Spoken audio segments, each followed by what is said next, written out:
Brought to you by V-Guard, co-powered by Sensodyne and Vimal. పలుకులలో kesari. Bharatiya Janata పార్టీకి చెందిన మంత్రి పీయూష్ గోయల్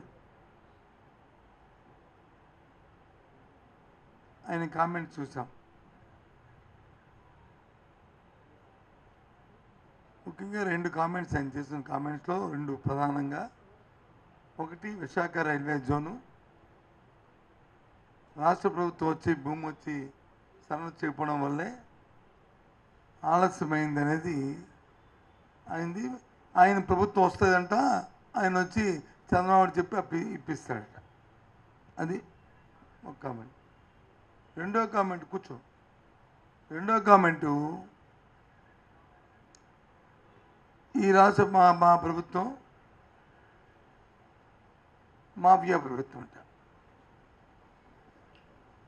ఏదో మాట్లాడుతున్నాడు. గురువింద కిందకి వచ్చి దాన్ని మచ్చ తెలియనట్ట ఆయన వచ్చి రాష్ట్ర ప్రజలు దేశ ప్రజలకి ఏం చేశారో గత 5 సంవత్సరాల్లో 10 సంవత్సరాలు ఏ విధంగా జరిగిందో అందరికీ తెలుసు. ముందుగా రైల్వే జోన్ విషయానికి వద్దాం. రైల్వే జోన్కి సంబంధించి 52 ఎకరాలు ముడసల్లోవలో వాళ్ళు జోన్ కట్టుకోవడానికి ఆ సైట్ నుంచి అలకేట్ చేసి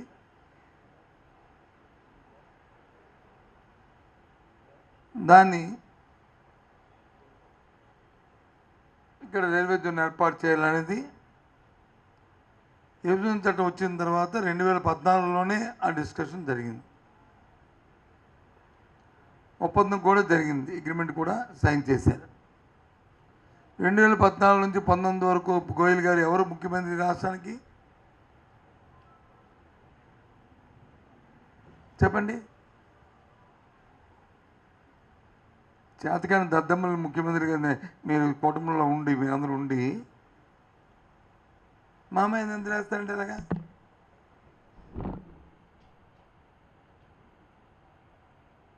నేను చెప్తున్నవన్నీ కూడా వాస్తవాలు అబద్ధాలు కాదు, డాక్యుమెంట్ ఎవిడెన్స్తో చెప్తున్నాను.